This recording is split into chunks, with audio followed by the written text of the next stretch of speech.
우리 옆 사람하고 인사 한번 합시다. 삼위일체 하나님을 찬양합시다.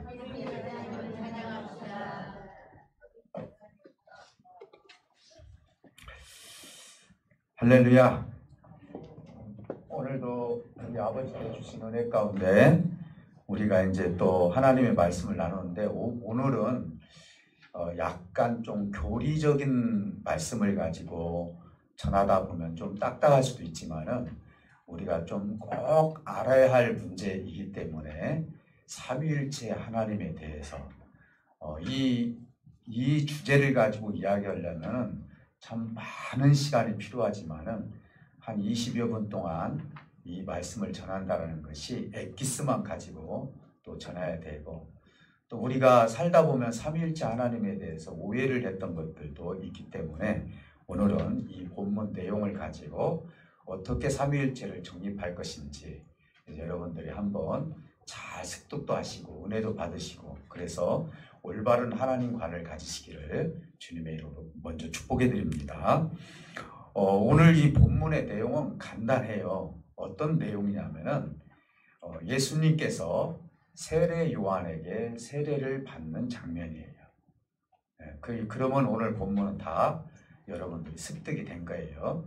그럼 이제 이 본문에 있는 내용을 한 절 한 절 보면서 어떤 내용이 있는가, 우리 하나님은 어떻게 역사하고 있는가 봤을 때 이 속에는 삼위일체 하나님이 동시에 역사하는 그런 모습을 이 안에서 찾아볼 수가 있습니다. 그래서 여기에는 세 가지 인격으로 나타나신 하나님의 모습을 오늘 본문에서 볼 수가 있습니다. 제 예를 들어서 제가 설명을 한번 해버린다면은 성육신하신 예수님이라고 하잖아요.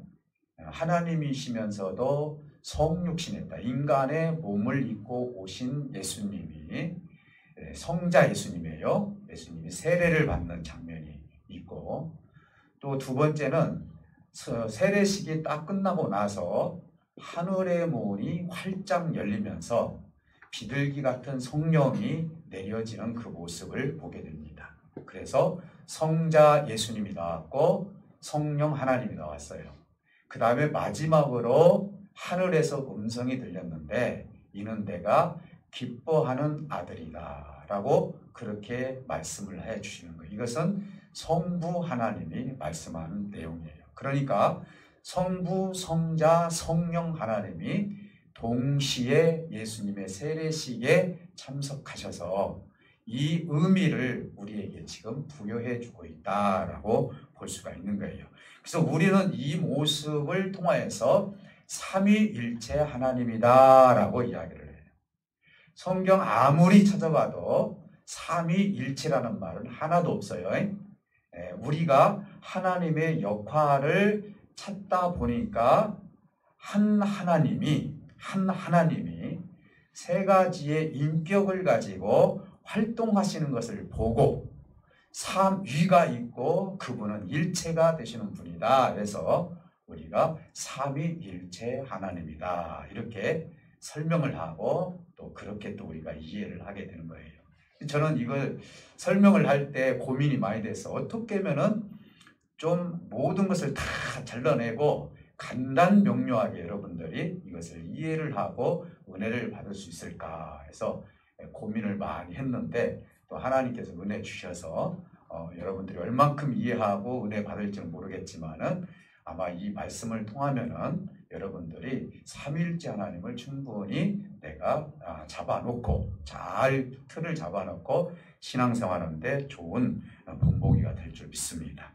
오늘은 어떻게 보면은 서론적인 부분과 본론적인 그런 부분을 합쳐서 삼위일체론에 대한 역사적인 근거, 그리고 지금까지 흘러오면서 어떻게 변형이 되었고, 그러면 과연 우리는 어떤 삼위일체 하나님을 믿어야 될 것인지 이런 부분에 대해서 한번 나눠보고요. 여러분들이 삼위일체를 모른다 해서 삼위일체 하나님을 모른다 해서 지옥에 떨어지는 건 아니에요.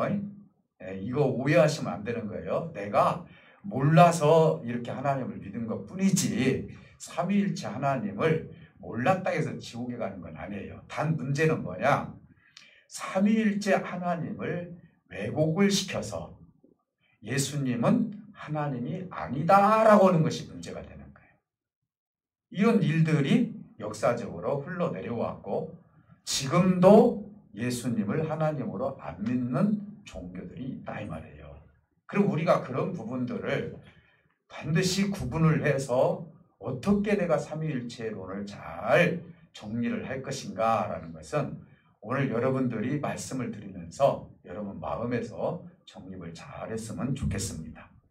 먼저 역사적으로 오해를 해온 그런 그 론이 하나 있는데 그걸 갖다가 양태론이라고 해요. 그러니까 이 양태론은 뭐냐면은 한마디로 말한다면은 상황과 환경에 따라서 그 역할이 달라진다라는 주장을 하는 거예요. 아마 우리 기독교인들은 대부분 이 양태론에 대한 설명을 많이 들었고요. 저도 목사님한테 이런 설명을 많이 들었어요. 때로는 제가 초기 때는 이 양태론에 대해서 어느 정도 인정을 한 적도 있었어요. 근데 이것이 잘못되었다라는 것이 제가 목회를 하면서 성경 연구를 하고 많은 것들 책도 보고 이렇게 해서 보니까 이 양태론이 얼마나 잘못되었는지에 대해서 우리에게 말씀하시는 부분들 제가 이제 이 이야기를 하면은 그래서 양태론이 잘못되었구나라는 것을 알 수 있어요. 상황에 따라서 바뀌는 거예요. 이렇게 설명을 하면 여러분들이 좀 어려울 것 같아서 예화를 들어서 제가 한번 두 가지 예화를 들어서 말씀을 한번 해보도록 하겠습니다. 아버지가 한 분 계셔요. 근데 그분 직업은 교사예요. 근데 이분은 세 가지 역할을 해요. 집에서는 자녀들이 아버지라고 하고 아내는 남편이라고 얘기를 해요. 그리고 학교에 가면은 선생님이라고 얘기를 해요. 자, 틀린 얘기는 아니죠. 환경과 상황에 따라서 불려지는 것이 달라지는 거예요. 자, 그러니까 아버지가 얼마든지 세 가지 역할을 할 수 있다. 또 하나의 예를 들어본다면은 물이라는 것이 있어요. 이걸 설명을 많이 하는 경우들이 있거든요.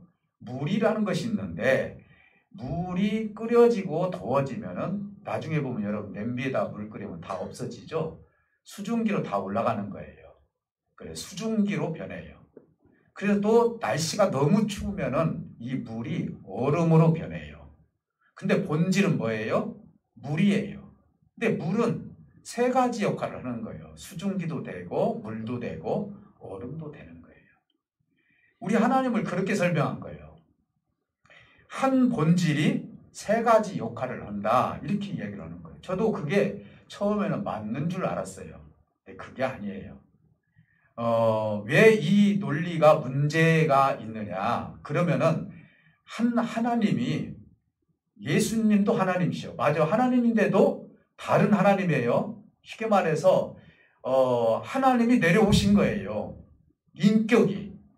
지금 한 하나님이 세 인격을 가지고 있는데 이 인격이 여러 가지로 바뀌는 거예요. 아버지가 되고 그 다음에 아내가 되고 그리고 선생님이 되고 물이 되고 수증기가 되고 얼음이 되듯이 하나님이 세 가지 역할을 다 한다는 거예요. 세 가지 역할을 다 한다는 거예요.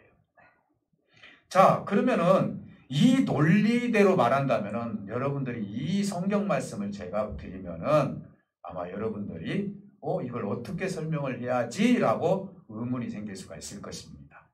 예를 든다면 여러 가지가 있지만은 예수님께서 공생의 기간을 다 끝나고 나서 십자가를 지시기 전날 하나님께 기도합니다. 아버지께 기도하죠.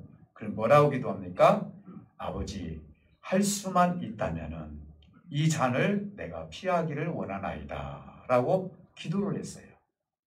그러면 여러분 생각할 때 우리 예수님께서 기도를 했을 때 아버지께 지금 기도를 했는데 결국은 예수님도 하나님이시기 때문에 자기 자신에게 기도한 결과를 초래할 수밖에 없는 거예요.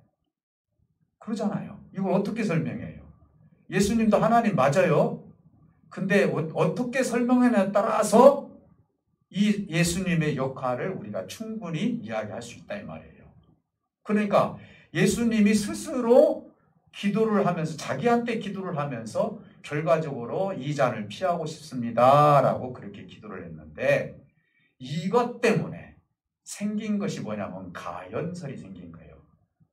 어떻게 예수님이 이 땅에서 자기를 위해서 그렇게 기도하고 또 그렇게 죽을 수가 있느냐.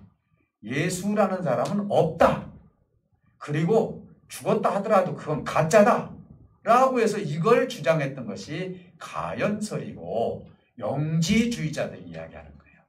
자, 영지주의자들이 이야기하는 건 뭐냐? 예수님의 육체는 없다라고 주장하는 거예요. 영지주의자들이 얘기하는 거예요. 어떻게 예수님이 십자가에서 못 박혀 우리를 위해서 죽어주셨는데 그럼에도 불구하고 예수님이 계시지 않고 그건 가짜라고 얘기를 하는 거예요. 왜? 하나님은 저렇게 불완전할 수가 없다는 거예요. 그래서 그들이 이야기하는 건 뭐냐면 육체 속에 생기는 모든 죄성은 괜찮다고 얘기를 하면서 진짜 영, 하나님이 주신 영만이 완벽하니까 그걸 통해서 우리가 구원을 받을 수 있다. 예수의 이름으로 구원받는 게 아니라 영을 통해서만이 구원받을 수 있다. 그래서 이들이 주장하는 것이 영지주의자들이 이야기하는 거예요. 이게 이렇게 양태로는요, 여러 가지 단점을 이야기를 하고 큰 오해를 살 수가 있고, 심지어는 예수님을, 성육신한 예수님을 부정할 수밖에 없는 그런 논리다라고 볼 수가 있어요. 자, 그러면 우리가 또 하나의 논리를 또 본다면 삼신론이에요. 하나님이 세 분이 계신다. 삼신론. 자, 양태론이 발전이 돼서 이 논리적으로 봤을 때 삼신론이 이제 이어졌는데, 우리 한국 교회의 목사님들 중에서도 삼신론을 주장하시는 분도 있어요. 그래서 뭐라고 설명을 하냐면은, 구약 시대 때는 성부 하나님이 활동하셨고, 신약 시대 때는 성자 예수님이 활동하셨고, 예수님 시대가 끝나고 현재까지 이를 때는 성령 하나님이 활동하셨다. 그러나 각자 다르다. 여러분 어때요? 각자 다르다고 이야기를 하는 거예요. 그러면 어떤 논리가 형성이 되냐면은, 하나님은 한 분이 아니라 세 분이라는 논리가 형성이 되는 거예요.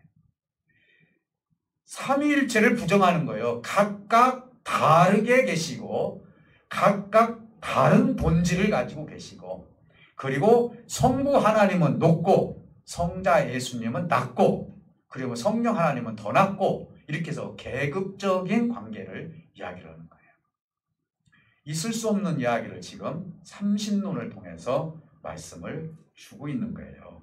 그래서 이것은 더 큰 오해를 날 수밖에 없는 거예요. 자, 그러면은 이것이 여러분 이해가 안 된다면은 여호와 증인을 이야기를 하면 이해가 충분히 될 수가 있는 거예요. 이번 기회에 여러분들이 그 부분도 습득을 하시길 바랍니다. 삼신론의 문제는 이단들이 많이 주장을 함으로 말미암아 단신론으로도 이야기를 하는 거예요. 여호와 증인은요, 삼신론 얘기하지 않아요. 단신론이에요. 여호와만 하나님이에요. 그래서 여호와 증인이에요.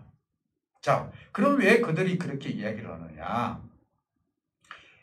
이렇게 삼신론을 주장을 하면서 예수님을 비하를 하다 보니까 무슨 일이 벌어졌냐면요, 예수님은 하나님이 아니다라고 주장을 하게 되는 거예요.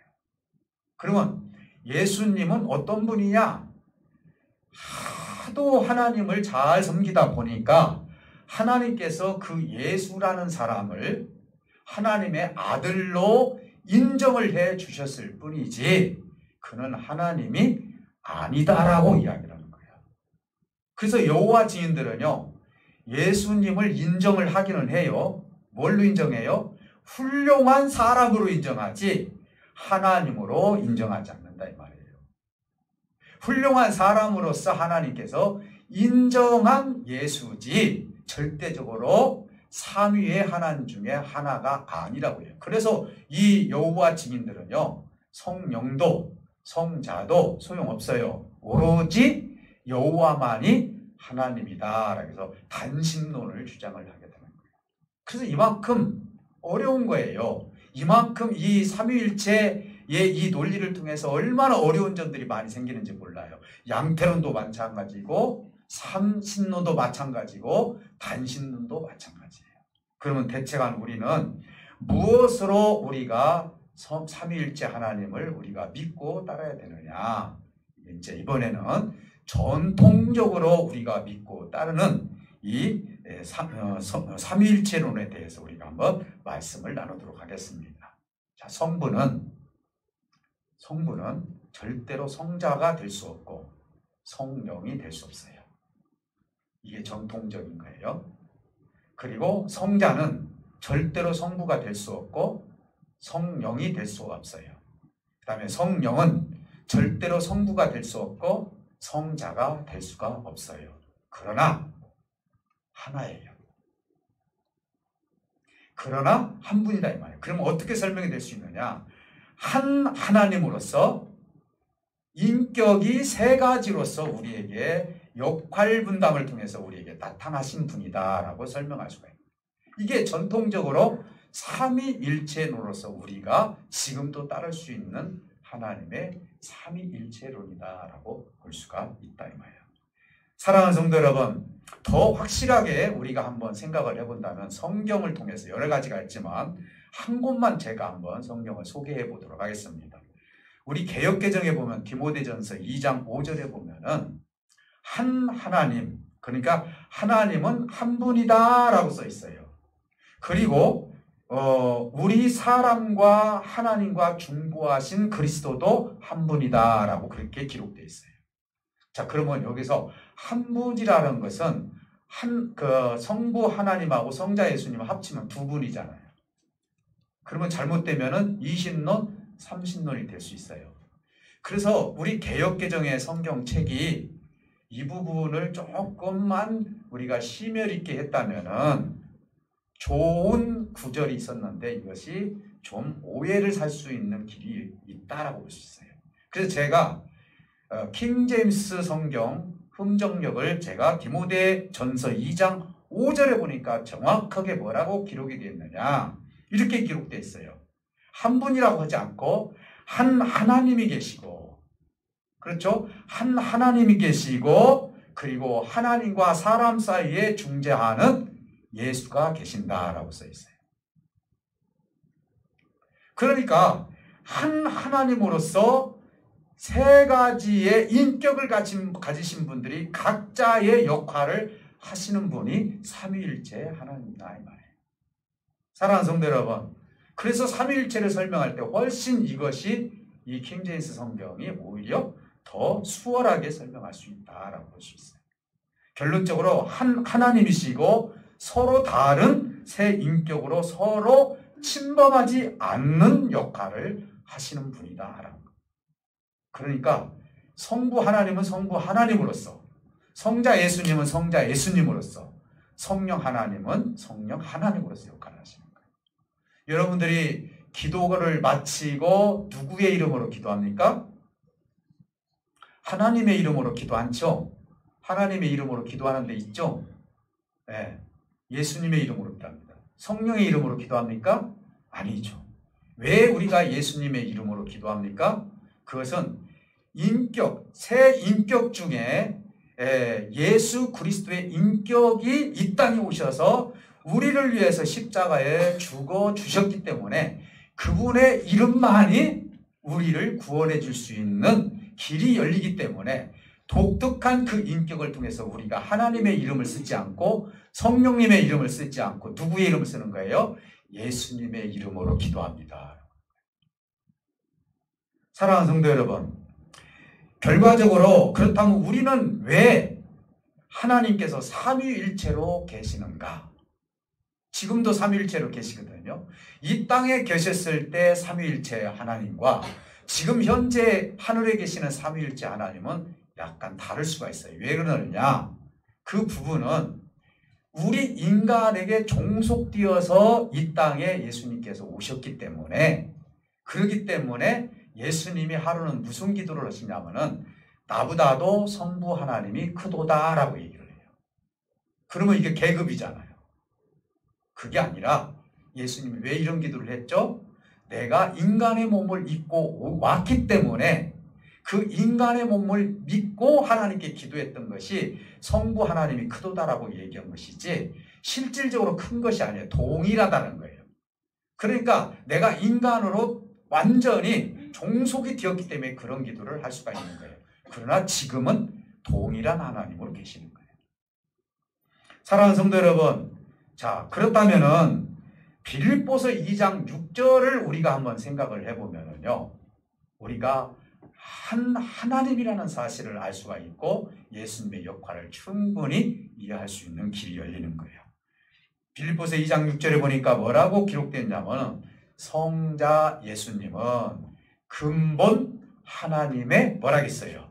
본체시나. 성자 예수님은 근본 하나님의 본체시나 그렇게 얘기를 했어요. 본체예요? 하나님이에요? 그러나 하나님과 동등됨을 취하지 않으시고 동등됨을 취하지 아니하시고 우리에게 오셨다라고 얘기를 해주셨어요. 이것은 어떤 얘기냐? 이것은 하나님의 경륜이 아니라면 이해를 할 수 없는 거예요. 하나님의 경륜은 뭐냐? 이 경륜이라는 건 하나님의 사랑의 계획이에요. 인간이 이해할 수 없는 계획이에요. 여러분, 부모님들이 자식에 대해서 어떤 계획을 가지고 있죠? 자식들이 부모님의 계획을 알까요? 몰라요. 모르잖아요. 이런 부모도 계시더라고요. 자식이 용돈을 주니까 그 용돈을 일일이 다 모아가지고 자식이 어려울 때 통장에서 그 통장채 자녀에게 주는 거예요. 누가 그 계획을 알아요? 자식이 알았을까요? 모르죠. 부모만이 알 수 있는 거예요. 자, 우리를 만약에 죄에다가 다 노출시켜버리면은 우리가 어떻게 구원의 사람이 될 수 있어요?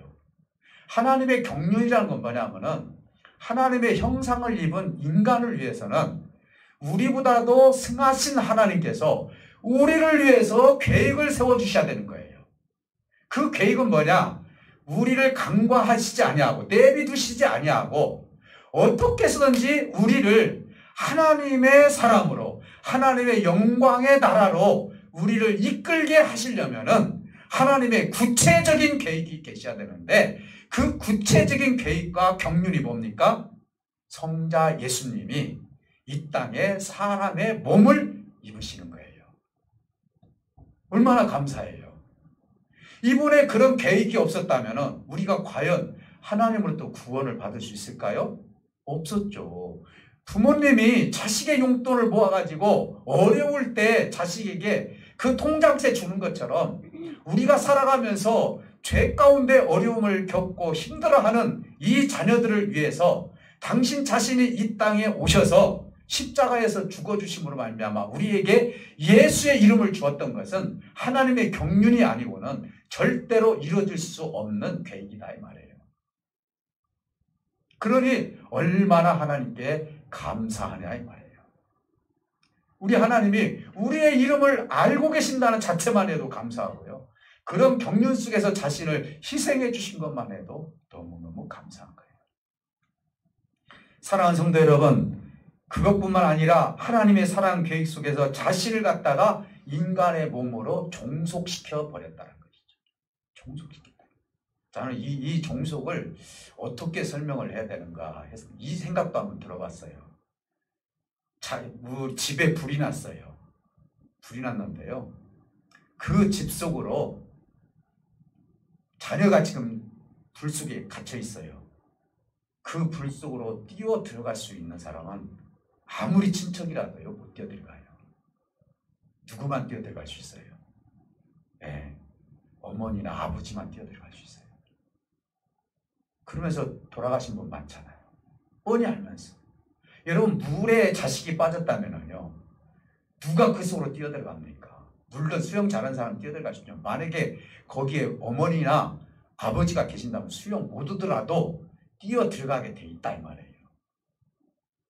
우리를 위해서 이 죄 속에 누가 뛰어 들어오셨어요? 예수님이 뛰어 들어오셨죠. 이것이 우리 인간의 몸을 입고 종속되셔서 우리에게 뛰어 들어오셔서 우리의 죄 문제를 해결해 주셨다 이 말이에요. 사랑하는 성도 여러분, 우리의 구원을 위해서 삼위일체 하나님은 같이 움직여 주셨던 거예요. 오늘 본문에서도 그러잖아요. 예수님만 지금 움직인 것이 아니에요. 하늘에서는 음성이 들려서 내가 기뻐하는 아들이다 라고, 내가 사랑하는 아들이라고 얘기를 했고, 하늘문이 활짝 열려서 비둘기 같은 성령이 내려지게 되었고, 예수님은 육체의 몸을 입고 그것도 사람에게 세례를 받는 그 모습을 볼 때 동시에 성부 하나님, 성자 하나님, 성령 하나님이 출현하셔서 우리 인간을 위해서 우리에게 구원에 종속시키기 위해서 당신의 아들을 갖다 완전히 죽이는 그러한 행사가 세례식이었다라고 볼 수가 있었던 거예요. 사랑하는 성도 여러분, 성자 예수님이 세례 후에 하늘에 계신 아버지께서, 성부께서 뭐라고 말씀하십니까? 너는 내 사랑하는 아들이라, 내가 너를 기뻐하노라. 여러분, 이렇게 보았을 때는 아버지가 높은 분이고 성부가 높은 분이고 성자가 낮은 분이에요. 이 용어만 보면 그렇잖아요. 어떻게 보면은 자기가 지금, 우리가 보통 높은 사람이 반말하잖아요. 근데 너는 내 사랑하는 아들이라 내가 너를 기뻐하노라. 이건 뭐냐? 우리 아버지께서도, 성부 하나님께서도 철저하게 성자 예수가 인간으로 종속되었기 때문에 아버지께서도 이렇게 얘기를 하신 거예요. 너는 이라고 쓴 거예요. 너는 내 사랑하는 아들이라 내가 너를 기뻐하노라. 성부가 높고 성자가 낮기 때문에 이런 용어를 쓴 것이 아니라, 성자 예수님이 인간에게 완전히 종속되어서 인간을 위해서 죽어주시는 예수님의 모습 속에서 우리 성부 하나님께서 그렇게 성자 예수님을 너는 내 사랑하는 아들이라 내가 너를 기뻐하노라. 왜? 인류를 구원하기 위해서 너를 희생하였기 때문에. 사랑하는 성도 여러분, 삼위일체는 하나님이 인간을 사랑하는 경륜 속에서 우리에게 종속된 사건을 우리에게 지금 말씀하고 있다라고 결론을 내릴 수가 있어요. 사랑하는 성도 여러분, 양태론도, 그동안 우리가 양태론으로 알았다면 그 오해를 풀으시고, 삼신론도 3명의 하나님이 계신다고 생각하면 안 되고, 또 한 분만 하나님이시다라고 생각해도 안 돼요. 하나님은 단 한 하나님이시고 거기에는 3 인격이 있는데, 성부의 인격이 있고 성자의 인격이 있고 성령의 인격이 있으셔서 오늘날 우리에게도 세 인격을 통해서 한 하나님께서 지금도 역사하고 계신다는 사실을 안다면 오늘 우리가 하나님 앞에 왜 감사가 안 나올 수가 있겠냐 이 말이에요. 사랑하는 성도 여러분, 이 설명 가지고 여러분들이 얼만큼 이해를 하고 은혜가 되는지는 모르지만, 그래도 적어도 우리 하나님은 한 하나님이다. 그리고 3 인격을 가지고 계시고 3 인격을 가지고 각자의 그 역할을 각자가 하고 계신다라는, 그리고 한 하나님 속에서 내가 주시를 받고 있다라고 생각을 한다면 오히려 우리가 하나님께 감사할 수 있는 저와 여러분들이 될 줄 믿습니다. 오늘 이 말씀을 통해서 여러분들이 더더욱 삼위일체 하나님이 우리와 함께 하시는 하나님이시니 우리가 용기 있게 힘 있게 하나님을 따라갈 때 우리 하나님은 돕는 하나님으로서 우리를 도와주시고 하나님의 영생의 나라까지, 하나님의 나라에 들어갈 때까지 길게 쭉 하나님이 우리를 끌어가실 줄 믿습니다. 꼭 승리하시기를 주님의 이름으로 축복해 드립니다. 우리 다 같이 기도할 때 삼위 하나님께서 우리와 함께해 주실 줄 믿습니다. 하나님, 오늘 우리가 하나님의 경륜 속에서 우리 인간의 종속되어서 우리를 위해서 십자가에서 죽어주신 예수 그리스도의 공로로 말미암아 구원의 길을 걷게 해주시니 감사합니다. 오늘 우리가 아픈 부에 손을 얹고 기도하시고 하나님의 경륜에 감사하고 우리 인간에게 종속이 되어서 오신 예수님에 대해서 감사하고 우리가 하나님 앞에 용기를 얻어 힘을 달라고 우리 다 같이 뜨겁게 기도합니다. 살아계신 아버지